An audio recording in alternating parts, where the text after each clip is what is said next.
I wonder if, rather than go down asking you all individual questions, this is something that I'm sure everybody will have something to say about, which is, in some ways, we look at this lineup along here and we say, why did it take so long? You've known each other decades, and I know this project has been in your minds for a while, in one way or another. So give us a little bit of context as to how The Irishman comes together. Well, it goes back to some special work that Bob and I were involved in for 20 some odd years. We were trying to get another project going based on, I don't know, our tenure in Hollywood, so to speak, in the 70s and the 80s. And that developed into something else, and we never quite settled on the project. And the last time we really worked together was in 1995, Casino. And so from that point on, we would always check with each other what we were doing, whether I could fit into his plans and vice versa. And ultimately, we did get involved. What was it, Bob? The Winter of Frankie Machine was the project? Yeah. And I mean, well, we weren't too enthusiastic about it, sorry. But we decided we had to do something. I think it was around 2010. No, 2008. yeah. 2007. 2007, thank you. And so we decided it was enough time. We couldn't settle on something, so this is a project that we thought we would have some possibilities. I was really looking for something that with Bob to enrich more or less where we had gone in the 70s and the 80s and the early 90s. I mean, to just replicate what we had tried to do in the beginning of our careers wouldn't be anything, wouldn't be enriching in any way.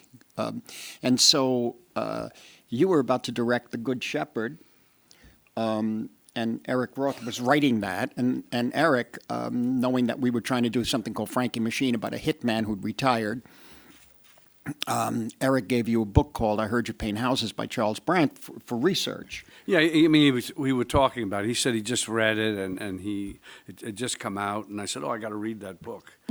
And then when Marty and I were preparing, so that was about 2 years earlier than when Marty and I were committed to Frankie Machine, and Marty was starting to show me films like Jean Gabin film like Touche pas au Grisby and Melville's Dulot and Le Deuxième Souffle and pictures like that. Get a sense of the Gabin character, because by the time you were doing Casino, I felt that presence was similar. And then I said, well, I have to read this book that I've been always wanting to read called I Heard You Paint Houses. And so I did read it just as research for the character. And then after I read it, I got together with Marty and I said, you got to look at this, and because I think this is what you're going to want to do. So that was it. And well, Jane, you had the story about on the telephone with Brad Gray, right? So we were ready to commit. Bob and Marty were ready to commit to making Winter Frankie Machine, and it was going to be financed by Paramount, Brad Gray, and we were all on a call together, and Brad was going to give us the green light. And in the middle of this conversation, Bob said, "Well, there's this other book that we're thinking about, and it could be research. Maybe we could combine these two movies." And Brad said, "Oh, so you want to take a Go movie and turn it into a development project?" And you kind of heard everybody go, "Mm-hmm." So anyway, that was 2007, and then we brought Steve Zalian on, and Steve delivered. Steve and Marty and Bob worked together, and we had optioned I Hear You Paint Houses. Frankie Machine went away, and Steve delivered a script in 2009. Yeah. I mean, the point is that we've been trying to find something that we felt right with. I don't know how you define right. It's ambiguous and we felt comfortable with. in a way. It's something we couldn't articulate it. And once he described this character to me, I felt that he had a good sense of it. And I said, well, this is maybe where we could really try to explore and see what we could come up with. And it might really be of value ultimately for us as creative partners working together and getting Al involved, getting Joe Pesci involved, and the rest of the cast. And so we took a chance and got Steve Zalian. Zalian and I, we pulled together a wonderful script, and then it took a number of years because why? Well, Steve wrote the script, which was terrific, wonderful, as Marty says, and then it was a matter of getting everybody's schedules to line up. And Marty was doing Hugo. I remember coming over here. I don't know when you were doing Hugo. 2009, 2010, I think. Yeah. And we were talking about that and how to what we were going to do and his availability, and he wanted to do silence and so on. And then I had said to Marty I wanted to make sure he was okay if we would just let it out there when we talk on interviews. And usually I'm very superstitious about that because when you talk about it, it usually doesn't happen. But I thought maybe in this case, since we had no backers, no people really interested, the idea that we were doing it with Al and Joe, that I cleared it with Marty, and then I talked to Joe and then Al about they're okay, and he mentioning that they're on board. So we did that, and then we had a reading of the script. I don't know what year that was. The reading of the script was right before you left to go do silence. We had this one opportunity to get everyone together, and we taped a reading. 2012. 2012. I personally believe that was all we would have of the Irishman, because it was so difficult to get financing. And then when everybody heard it, there was a new energy, but Marty and Emma went off to shoot silent, so we had another delay, a good one. A good one. So if I can bring Al Pacino in here. Jimmy Hoffa. So, what was your initial reaction to the idea of playing Jimmy Hoffa? It's me you're talking to? It is you, yeah.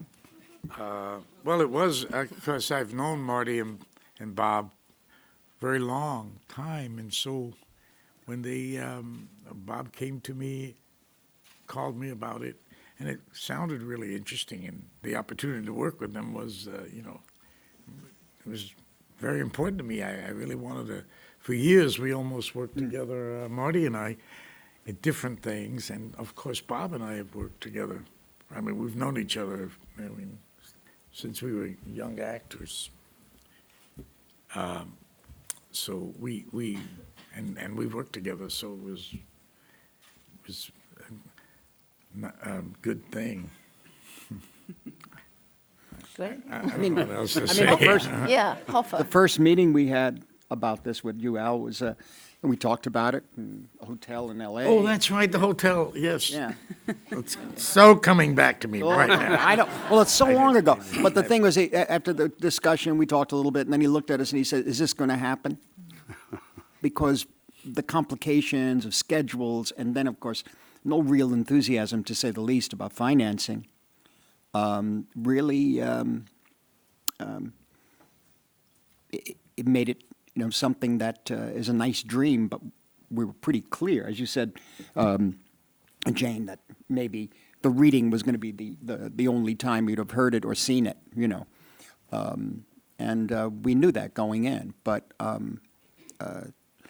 somehow we pursued.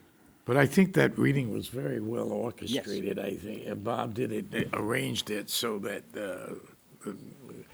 I guess you would say the right kind of people were there to listen to it, and that was very affecting. Yeah, they got excited by that. They still didn't give us the money. Oh, see, I didn't know about that part. There was actually nobody in the room that could really give us the money, but it was really good. For good word of mouth. Yeah. Good word. Yeah. Even Steve Zalian came in, and I remember it was you, Al, Bob, Bobby Cannavale, Paulie Herman, Joe was there too. Joe Pesci, Stephanie Kotsirba, who plays Bob's wife in the film.